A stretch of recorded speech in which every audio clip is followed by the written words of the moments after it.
Hi, Chelsea. How are you doing? Thank you for joining us. Dimitri Downing here again, introducing you to another Arizona Cannamentor.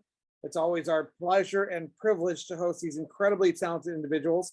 But today, I think we have one that just exceeds anyone's knowledge in this industry, from the seed to sale components that perhaps I know, because we've both been in it since 2012, 13. And I think we've known each other since the beginning, Chelsea. So tell us about Chelsea Mulligan and how your journey began in cannabis. Just start back in 2012. Perfect. So thank you for having me. Been in the industry since the very beginning of 2013, actually, like end of 2012. In that time, I have opened, managed, or triaged 39 dispensaries, worked nationwide with numerous regulatory bodies, built a couple different companies. I'm currently overseeing 2 licenses in Arizona. I'm also the COO of the Open Door, which is a retail turnkey franchise concept for specifically cannabis that is nationwide. Basically a business in a box, right? All SOPs, all compliance, all of the design, all of the build out, everything is ready for you. All they have to do is get a license. Also here to help the people that have a license, but aren't really sure what to do, or they're struggling. Don't always have to sell out. Some people love to do that to an MSO, and some people really want to keep their business. So we're here to help either way. So you guys actually, I didn't even think about this. I was just, we pick these people, Chelsea. I picked 15 to 30 individuals that were recording, and just people that actually know the business. Not lawyers, but people that actually know the business from seed to sale, opening doors, retail, manufacturing, cultivation. Good solid ABCs, 1, 2, 3s. But it just crossed my mind. You have like all the knowledge that somebody needs to start from the ground up. Yes. And that's what your company actually does. Yes, 100%. Well, that's great. I did not think about that when we invited you to become a Cannamentor. So I'm so glad I just educated you and you have a light bulb moment. This is exciting. No. Our goal is to make sure, it's Chelsea, I'm from Tucson, I'm a minority, or whatever. Our goal is to make sure people know who you are, a little bit about yourself, and why they should feel comfortable reaching out to you, which is fantastic. But are you from Arizona? I've lived in Arizona since 2008. Yeah, 2000. What? So before you were doing cannabis in 2000, like 39 dispensaries. I always get blown away when I try to memorize. There's so many individuals, and I can't memorize everybody's path. But I do know the go-to people like yourself and some of the other Cannamentors. 39 dispensaries. What were you doing before cannabis? Mergers and acquisitions in the fitness industry. So whenever a large fitness conglomerate would buy out people, I was the one to go in and rebrand it, run it, hire new people, do all the things operations wise. And what got you into cannabis? I've been a cannabis user since I was 17 years old and hurt my back very badly in gymnastics. And to be honest, I saw an ad at the end of 2012, and I was like, either this is my chance to kind of make what has helped me and kept me from pharmaceuticals a part of my career in a way to support my family, or it's going to be really sketchy. And it was amazing. I always, and most of our industry professionals, probably maybe 75% are use cannabis in a very responsible therapeutic way, such as yourself. And that's one of those things that I learned from an ex-prosecutor perspective, coming into this industry, coming to understand the science and the medicinal value and the therapeutical value of cannabis, 2013, 2014, 2015, meeting individuals like yourself, who I realized were excelling at a higher level than I was, and were avid cannabis consumers. And I'm like, wait, okay, maybe I should be using cannabis too. And those guys in law school, those cats in law school that were using cannabis, they could study, I couldn't, Enough about me.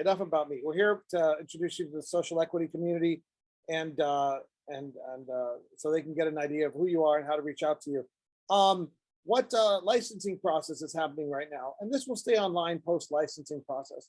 So what advice would you have for those who are applicants right now, and then those who don't win the licensing award process, whatever we're calling it? So for those who are applying, I think my biggest advice would be to be diligent and strategic in how you choose your team, who you decide to go into business with, and not only make sure it's very robust, but that they all match, right? Sometimes people just pick random people to be able to get something done because they want it so bad, and then it bites you in the ass later on. So I think being very strategic in who you work with and intentional is one of the biggest things in the licensing process, and making sure it's a robust full team. For those that do not win, I would say my piece of advice is there's a place for you. There's a place for everyone. What do you love about what you do now, and how does that translate to cannabis? Because it's definitely possible. I think that's a song, or either a Disney movie or something. There's a place for you. There's a place for everyone. Something, isn't that? I don't know. With the melodic tone to it. I mean, it could have been.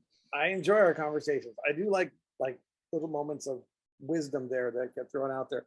Well, very cool. Also, I think my advice to people would be when and if they are one of those 26 licensed winners in Arizona, to reach out and have a little conversation with you to help guide them along the strategic path as to what they're going to do next. Yes. That would seem like a logical thing to do. Yes. Yeah, Very and much you so. I would love to be here to help, not only as a sounding board and a mentor, but if someone is open to becoming an Open Door franchisee, let's do it. Or just exploring what that even looks like, or again, a sounding board and a mentor. No, I mean, people are going to run it themselves, or sell to an MSO, or sell to an investor, or, regardless, there's a lot of paths, but, you've seen them all. And for those that want to keep their license, bypassing that learning curve. I mean, you remember 2013, from 2013 to 2015, everybody was just kind of flailing around and trying to figure it out, right? With the ever-changing landscape. And I think that Open Door lets them skip that learning curve, right, and just hit right to market. This is great. I am going to be thrilled. It's our honor to host you. We're thrilled to introduce you to individuals, and the Cannamentor program is allowing us to introduce individuals like yourself, like Raul Molina, like Chip Boyden, like Max. Like, there's so many of you guys that just know the ins and outs to help people. I mean, I know there's only going to be 26 winners. I can only help so many people. I mean, even Jesus had apostles. It just there's a lot of work to be done. It takes a village, right? We can't all just stay in our silos. If we all work together, everyone wins. Oh, I like that. It takes a village. Didn't somebody say that? Yeah, I mean, I'm a mom. We always say that. Oh, okay. Well, let's see. I just heard it recently in some political thing. Can't remember. Anyways, but yeah. So how do social equity applicants get in touch with you? They can email me at chelsea@theopendoor.com, and door is DOR, only one O. I am on Instagram at thedispensarywhisperer.com. Okay. Well, and reaching out through you is also an option. Yeah, people find you at MITA as well. And yep, always at MITA.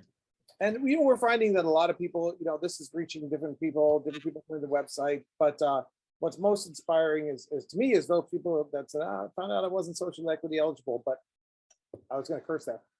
I learned a lot from your programming, and I met a lot of good people, and I found my way to this. So hopefully they can find their way to you, and you can help them find their way to somebody else. We got the village working together or something like that. I don't know. Great. We'll build on that. But Chelsea, awesome. You're the best.